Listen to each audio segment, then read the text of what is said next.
ఒకవేళ ఆ ప్రాకారము మనం నచ్చక, లోకాశలు మనలో సావక, పాపపు ఆలోచనలు మనకు సావక, ఎప్పుడైనా మనం చిన్న పొరపాటు చేసి ఆ కంచిలోంచి బయటకు వస్తేనట అడవి పందులు ఎంటర్ అవుతాయట మన కుటుంబానికి.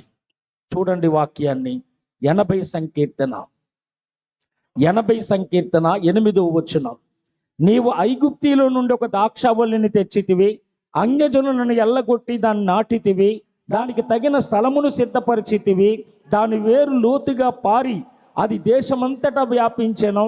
దాని నీడ కొండలను కప్పును, దాని తీగలు దేవుని దేవదారు వృక్షములను ఆవరించెను. దాని తీగలు సముద్రము వరకు వ్యాపించెను. యూఫ్రాటీసు నది మొదలుకొని దాని రెమ్మలు వ్యాపించెను. త్రోవ నడుచు వారందరూ దాన్ని తుంచివేయునట్లు దాని చుట్టూనున్న కంచెలను నీ వేలపాడు చేసితివి. అడవి పంది దాన్ని పెకలించుచున్నది, పొలములోని పశువులు దాన్ని తినివేయుచున్నవి.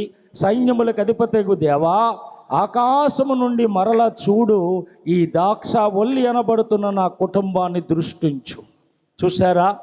ఒకవేళ లోకాసులు సావకుండా దేవుడి దగ్గర ఉంటే, వాక్యం చదివితే, భక్తి చేస్తే ఏమి చేయకూడదు, నా ఆశలు తీరమని ఒకవేళ నువ్వు ఆయన ఉన్న భద్రతలోంచి బయటికి వెళ్తే ఆయనే కావాలని కంచి తీసేస్తాడట. అంటే కాసేపు సరే తిరిగి రాని తప్పుకుంటాడట.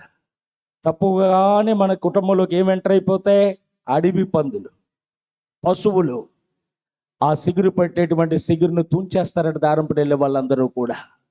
ఒకవేళ అలాగ ఎంతవరకు నీ జీవితం అలాగ అయిపోయిందేమో, అందరు చేతులు నీ వైపే ఉన్నాయేమో, అడవి పందులు లాంటి, పశువులు లాంటి మనుషులు ఒకవేళ నీ జీవితంలో పడి ఒకవేళ సతమతం అయిపోతున్నావేమో, దేవా మరలా నా కుటుంబాన్ని దృష్టించు నాయనా, మరలా ఒక్కసారి నీ కనుదృష్టి నాపై ఉంచు ప్రభు అంటే దేవుడు మరలా ఇప్పుడైనా మించిపోయింది లేదో నీ కాపుదలుగా వచ్చేస్తాడు ఆయన.